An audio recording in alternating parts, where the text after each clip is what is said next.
Hello and welcome back to Ireland. Last time, well, we had to leave Scotland due to a war between ourselves and Portugal and Spain, and we also ended up buying the claim war in Great Britain with the hopes that they will not now be able to, have the French join them again. Probably the French will do that, we'll just check right away. But as I said, I can always hope that they won't, and if it goes for a month or two, then I'm definitely, or pretty certain, that we have, made it, so to speak. So I'll just go ahead here. There you go, Great Britain entered a military alliance with the French. Will the French join the war? They can't actually say yet. We'll have to wait another month and then we'll figure that out. But hopefully they will not, because if they do, well, let's just end it that. It will be annoying for me here. So hopefully we can just go ahead now, get the sieges done, and hopefully the French won't join in, but we'll have to wait and see here. It seems like the French will not be joining in, and that is of course a very, very positive thing for us, because, well, if I don't have to care about the French, then I'm basically set already. All that remains to do is siege, and then we are more or less done. So we'll see how it goes. The Incas have been integrated, and with that I get the colonialism casus belli on Spain. We'll probably not use that though, so not really that much to say about that. Military attack 20 can be reached, and I guess we'll just take it while we can. Combat width increased by 2 whole points, infantry fire per 0.5. We can also build now swivel cannons and star bastions, so that is quite good. I'll have to do some conversion of course with the new Incan lands, and I'll probably also go ahead and, well, I guess we'll just despawn that Incan army because there's no real use for it right now. And yes, we will be focusing on the conversion of the Incan lands. That will basically be the focus, and as you can see, the sieges are coming along pretty nicely in the British region, more or less. Apparently, it seems that I thought for a second that Netherlands had joined in, but apparently they're war with someone else, so that's good to know. And yeah, I'll just go ahead, stop chit-chatting, and finish this war, and then we'll see how things go, because I am not anticipating or expecting any battles or anything of the sort for time to come. Let's see. Let's also go ahead and vassalize Scotland before I lose my chance. So Scotland has been vassalized, and I can basically now integrate them again in 10 years time. So all in all, didn't lose anything really except for some time and effort for taking and giving the Scottish lands. But for now, sieges, and then we will attack the army in Cornwall and just end this war. Good government policies. Changes of policies, when cleverly timed and made, were often well perceived by the people of the time beyond their actual efficiency as a proof of the government's goodwill and interest in the welfare of the realm.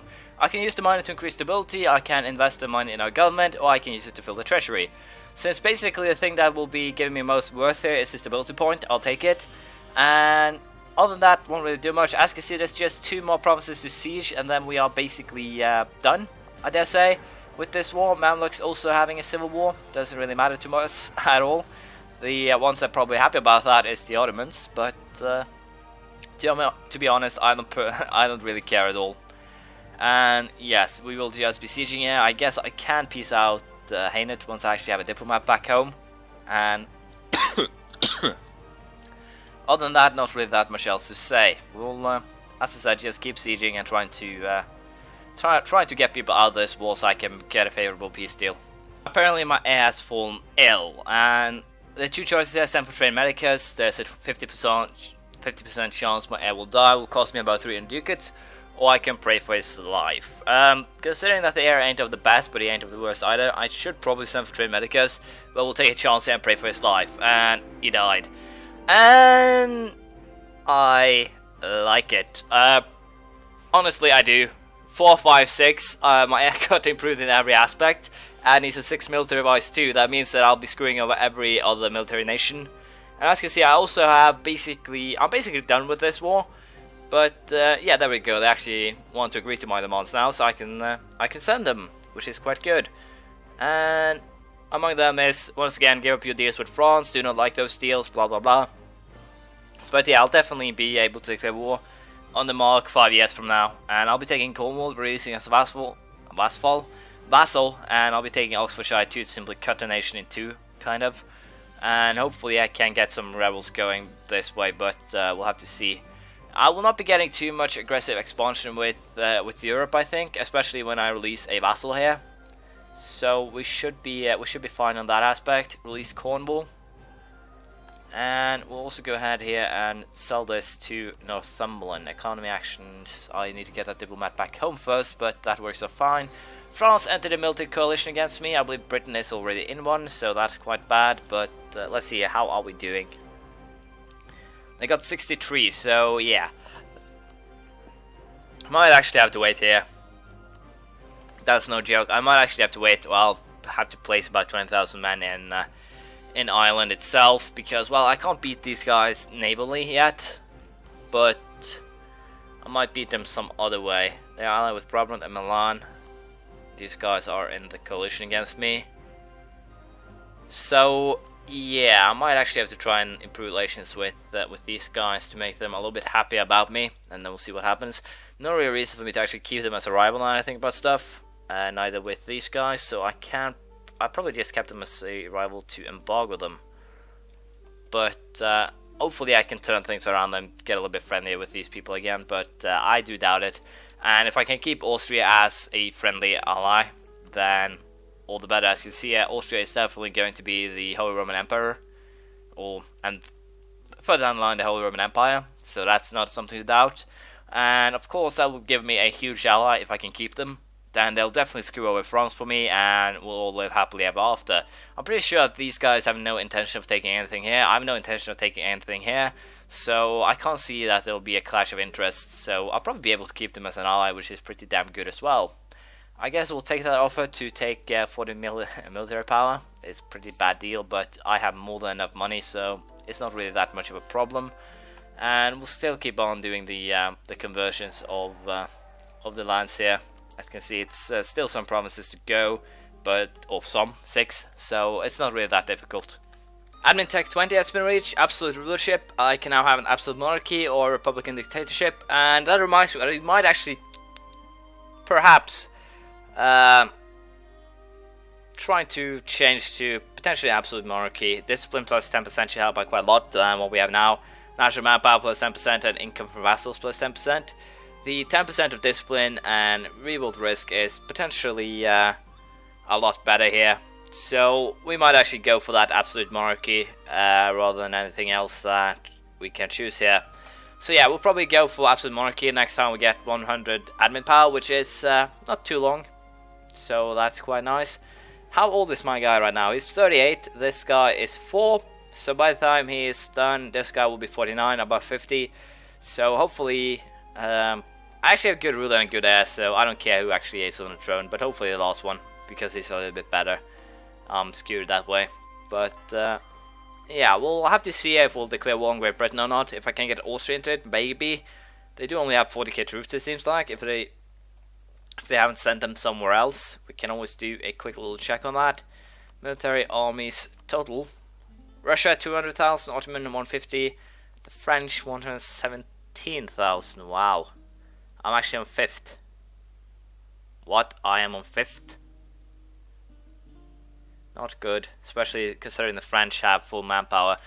So yeah, I might actually have to wait here until the French somehow screw up before I declare war on Great Britain. But we'll have to see if they send troops over, or I can somehow integrate Scotland and a couple of others, or just integrate Scotland. Then I'm basically going to be on, or in a position where I can start causing some trouble. Even if I might even take Northumberland and integrate them, I might be able to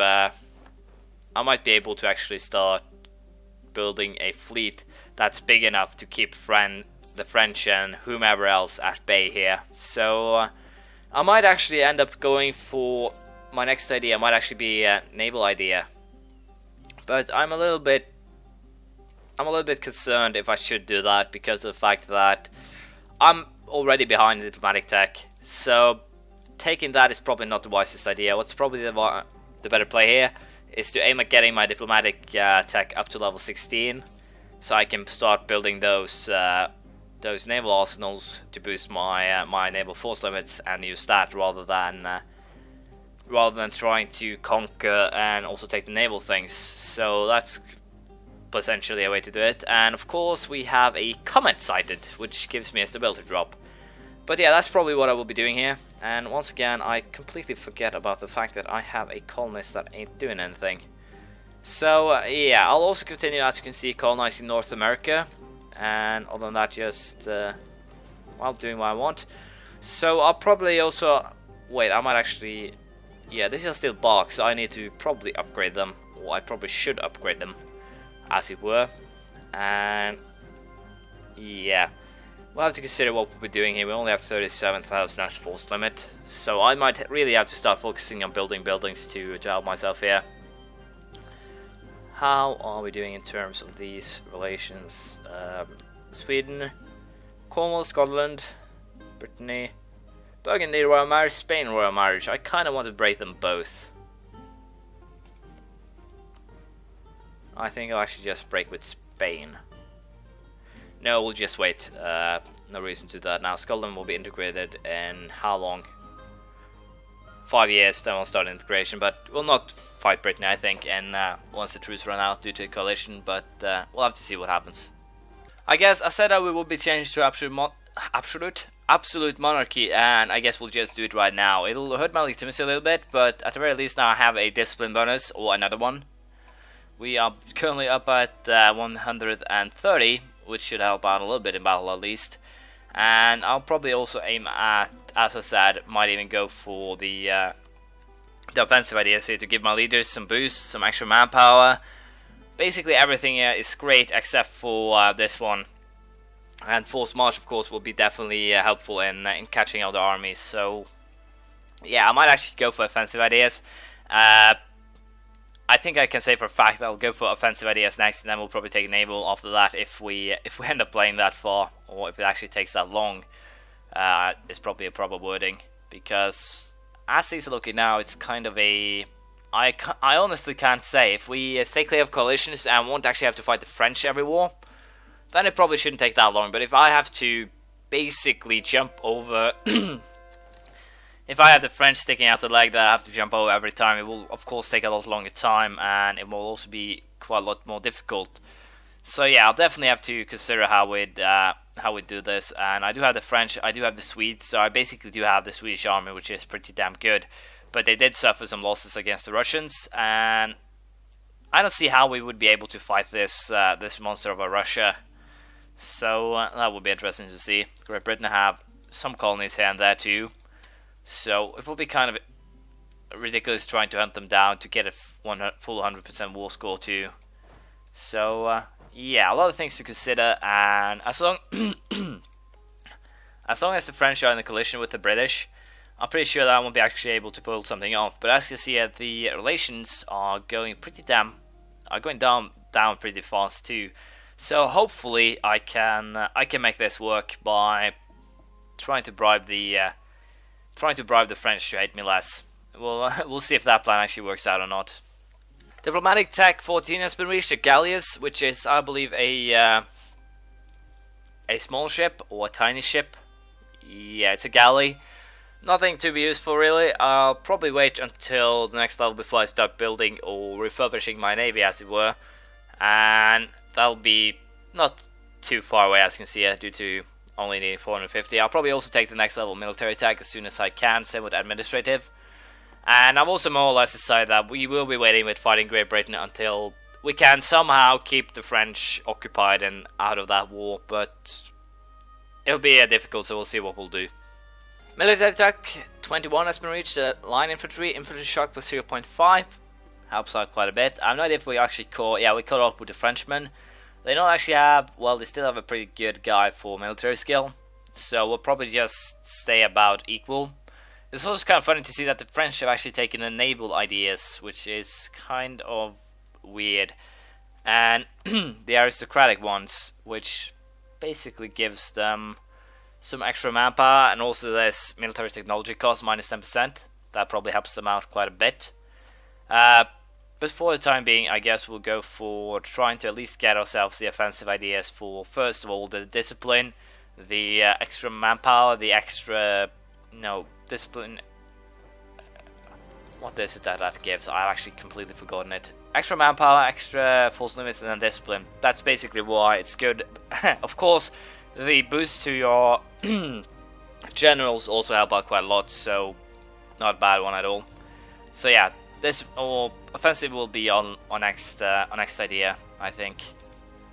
And other than that, not much else to say anymore. But unfortunately, we are out of time again. My apologies here, I've been chit-chatting about the entire session. Next time, we'll probably go ahead and integrate Scotland. Again, that is. And hopefully we can, to some extent, try and bypass the French coalition and be able to declare war on Britain. I would doubt that, but hopefully we can make something out. Unless it will take 12-13 years to be able to get rid of the aggressive expansion. So we'll have to see how it works out. And I am sorry that I've been sounding weird. I have the hiccups, so I get one every now and again, and that makes me screw up. My apologies.